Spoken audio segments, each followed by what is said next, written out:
Magandang umaga po, magandang tanghali, magandang hapon, magandang gabi, mga kaantingero-antingera ko dyan. Malapit na po ang Holy Week, so panahon na naman po ng paghahanap ng mga agimat, anting-anting, mutya, or dasal na mga wala pa sa atin, or simply just enhance ang ating mga kakayanan sa pamamagitan ng pagdarasal or mga pangako. So anyway po, ang video po na ito ay tungkol po sa kung papaano magkakuha ng mutya ng saging. So ito po ay napaka-importante dahil ito ay nagaganap lamang every Good Friday. Every Good Friday po, ano? So, yes, may alam po ako nakagawa na niyan. Wala pong comment ha, pero may nakagawa na po niyan. Ilan ang alam ko na nakagawa niyan. And so anyway po, sa video na ito, pag-uusapan natin ang mutya ng saging. So papaano nga ba makakakuha tayo ng mutya ng saging? Napakadali po, napaka-simple, but napaka hirap or takot. So kailangan natin 'yon, malampasan natin yung takot. So ang benefit po ng mutya ng saging ay ang lakas, sobrang lakas, youthful, yung dahil sa lakas mo, tapos hindi ang katawan mo hindi madaling natanda, tapos hindi ka tinatablan ng masamang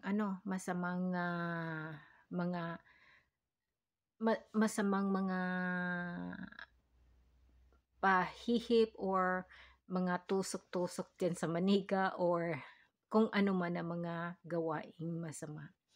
And maganda rin po yan na dala-dala kung makakuha ka niyan, kasi hindi lahat meron yan or nakakakuha niyan kahit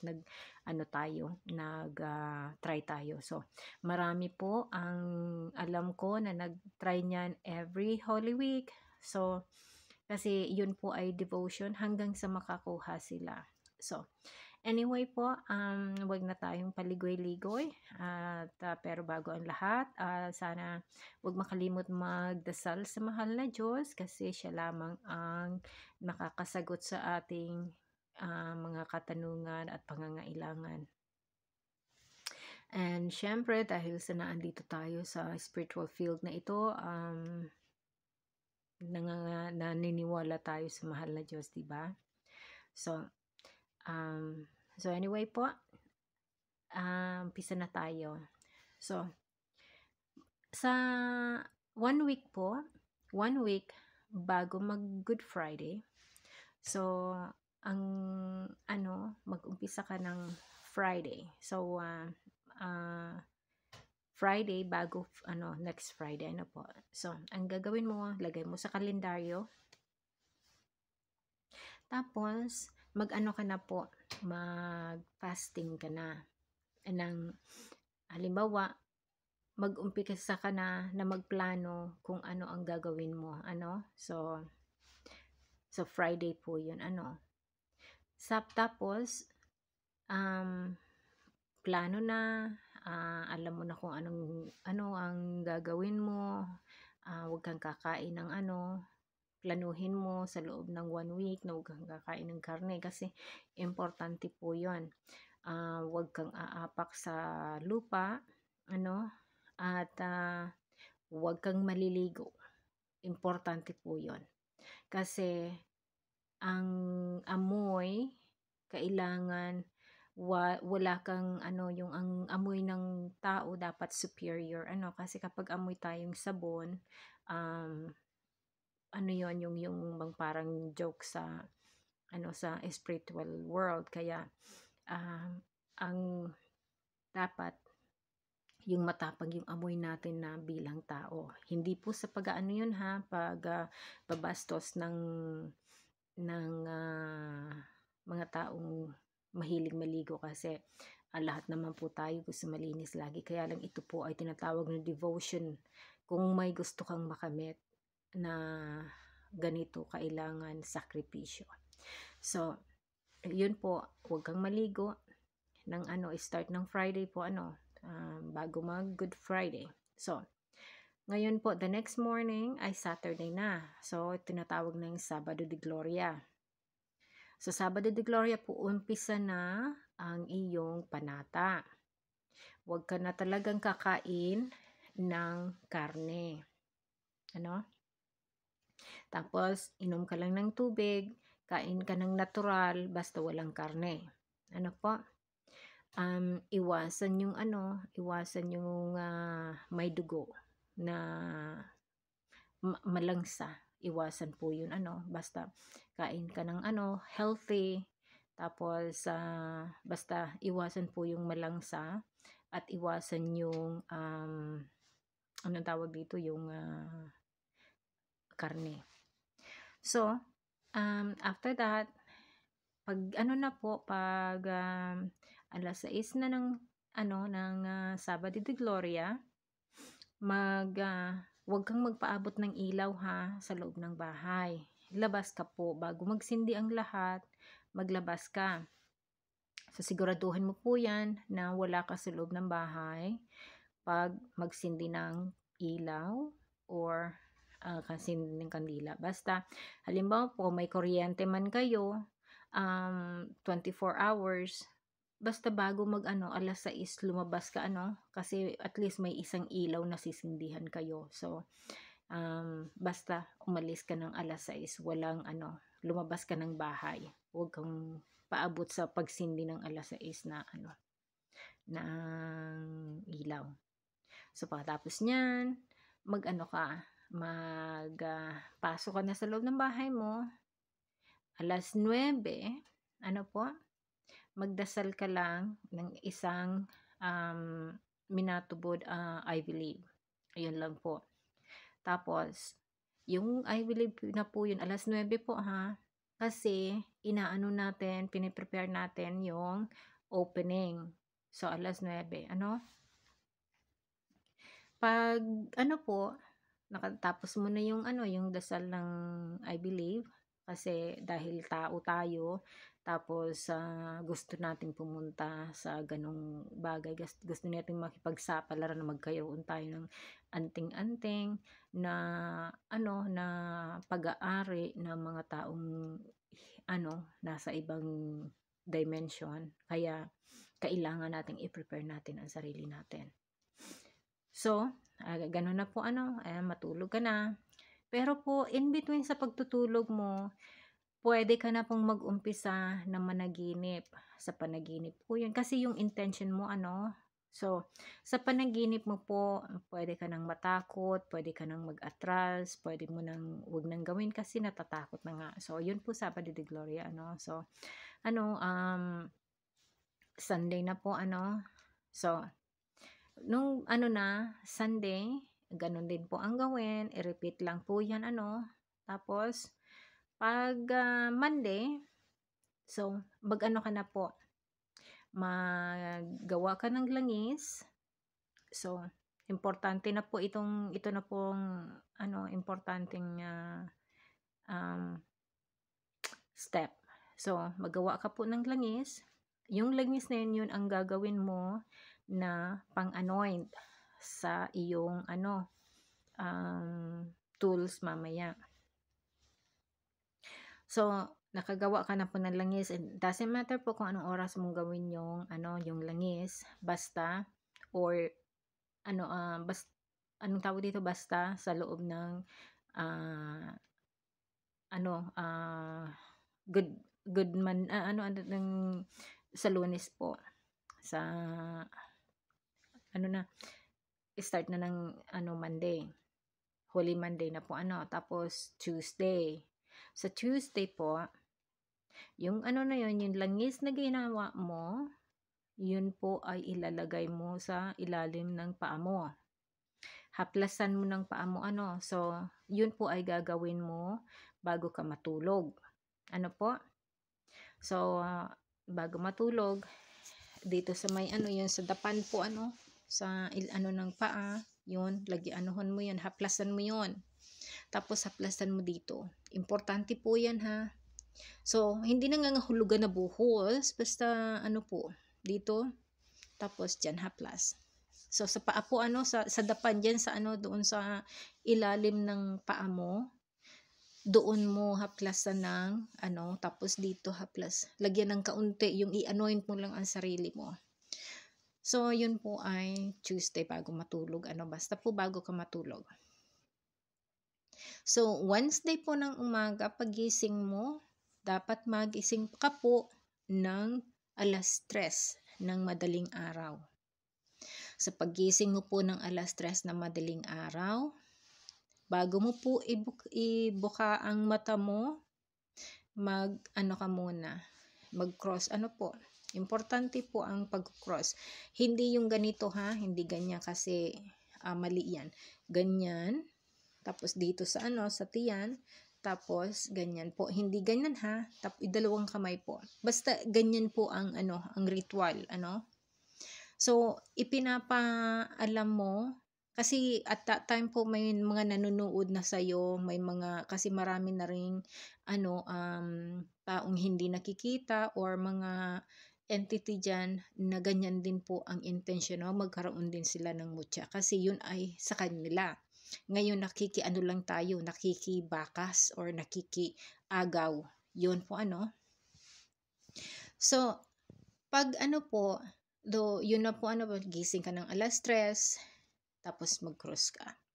Siguraduhin mo po na ang paa mo walang ano ha, may ano, may balot lagi na ano po, may balot, wag kang aapak sa ano, sa lupa. Ano po, bawal na bawal po yun mag-apak sa lupa. Basta may sapin ang paa. So, nang ano na po, Wednesday, that's Wednesday po ano, tapos, so repeat po ang process, ano, hang Wednesday, and then Wednesday, Thursday po, ganun pa rin. So ngayon, pag ano na, pag Friday na po, so wag ka muna po nakakain ng marami. Healthy lang po ang kainin mo, ano, pero kung pwede po yung fasting tubig lang para healthy ka, ano, wag pero kung ikakasama naman ng pakiramdam mo, wag mo pong gagawin. So kung ano lang po yung komportable mo, ano. So pero time na po na yon, nung ano ang hindi po hindi nagkain. So tubig lang po. Bali ano, fasting po ano. So, yon, ano na yun, Thursday po ano, kasi prepare mo na yung sarili mo. So, Friday na po, dumating ng Friday, huwag ka pong mag-wet ng ano mo, ng kamay mo. Ano, huwag kang maligo. Again, the whole ano po, hindi ka pa naliligo, ano, basta sa Friday po, huwag kang magbabasa. Ano po? So, ingatan mo po na magbasa. Pwede kang mag-inom, pero huwag mong hugasan ang paa mo, huwag mong hugasan ang kamay mo, magbalot ka kung ano man ang gagawin mo, may gloves ka or balutin mo ang ano. Basta, kasi po ito ay sakripisyo talaga. Kung gusto mo makakamit ng ganito, sakripisyo po. Ano? Ito ay hindi para sa lahat. Ang ano lamang talagang ang may gusto nito na talagang ano, interesado sa ganitong mutya, yun ang makakakuha. Kasi ito po ay hindi mo pwedeng bilhin. Ito ay hindi mo pwedeng anuhin, itago. Kasi ito ay, pag nakuha mo ito, isasabi ko sa inyo mamaya kung bakit hindi ito nabibili. Ano po? So, no, ano na po, yung ang ano na, Friday na. So, maghanap ka na ng saging po na may puso. So the whole time naman po natural meron ka ng tinatarget na yung saging na may puso. Ano po? So punta ka po doon bago alas 12 ng midnight, hating gabi alas 12. So Friday po 'yon, midnight, So Friday midnight, 12:01 po, Sabado na. So in between po na yan na Friday and Saturday. Yung midnight po na yun, So dapat nakaposisyon ka na po doon sa saging na may puso, yung puso na nakaganon po So dapat nakatingala ka po, yung puso na yun, nakatingala ka. Tapos nakabukas ang bibig mo, naghihintay ka. So pagpatak po ng alas 12, eksaktong alas 12, yung puso po ng saging, may papatak dyan na akala mo tubig. Pero hindi po yan tubig. Yan po yung butil na mutya. Paglapat niyan po sa bibig mo, ano po yan? Maliit na parang butil. Eto na po ang niyan. Eto na. Basta po pag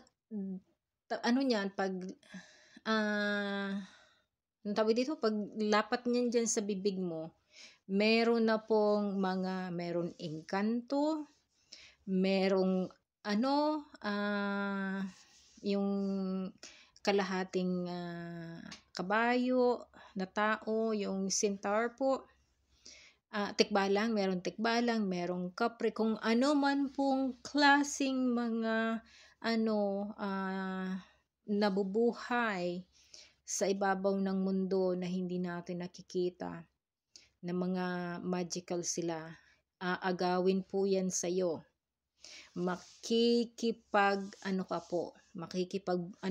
Laban ka, bunul ka sa kanila, so siguraduhin mo po na pagpatak niyan sa bibig mo, swallow po. Kasi sinisiguro nila na pag hindi mo po masawalo yung kaagad, makukuha nila yun sa'yo. Pag nakuha nila yun sa'yo, iyan, sasaktan ka nila. Kasi yun ay bawal. Ang tao, bawal magkaroon ng mga ganong bagay dahil yun ay nauuko lamang sa mga tao na nabubuhay sa ibang mundo na may mga power. So yun po ang nakakatakot niyan, ha. Yun po ang isang nakakatakot niyan. Kung gusto ninyo ng mutya ng puso ng saging, yan po ang posible na dadanasan ninyo. At marami po kayong maririnig na mga kalaskas, sigaw, yung kala mo ba nasa impyerno, kasi yun po ay sila ganyan nag-aabang din. Pero dapat nakaposisyon ka na bago sila dumating. So, anyway po, pag nalunok mo yon, so superior ka po sa kanila, kasi nasa sayo yan. So, makakapag ka na, yung parang isa ka na sa kanila. So mayroon ka ng yung power na taglay noon, yun ang mo na. So habang buhay po, nasa sayo yan. Hindi yan maaalis na sa katawan mo. Kasi nung paglunok mo po na yun, hindi na maalis yun. Na andyan na yan. Hindi po nabibili ang mutya ng puso ng saging. Yun ay pag nalunok mo po yun, ay pag dumaan yun sa bibig mo, pag hindi mo po nalunok, yung ibang mga taong hindi nakikita ang makakakuha nun. So anyway po, sana po isa kayo sa may mga interesadong makakuha ng mutya ng puso ng saging, kasi yan po ay nakakapagbigay ng sobrang kasaganaan sa buhay kung hindi lamang po aabusuhin. Ang lahat po ay hindi inaabuso. Siyempre po, yun ay pag-attract lamang, pero may power pong dala yun. Very powerful pong mutya yun. Anyway po, see you sa next video ko. Bye.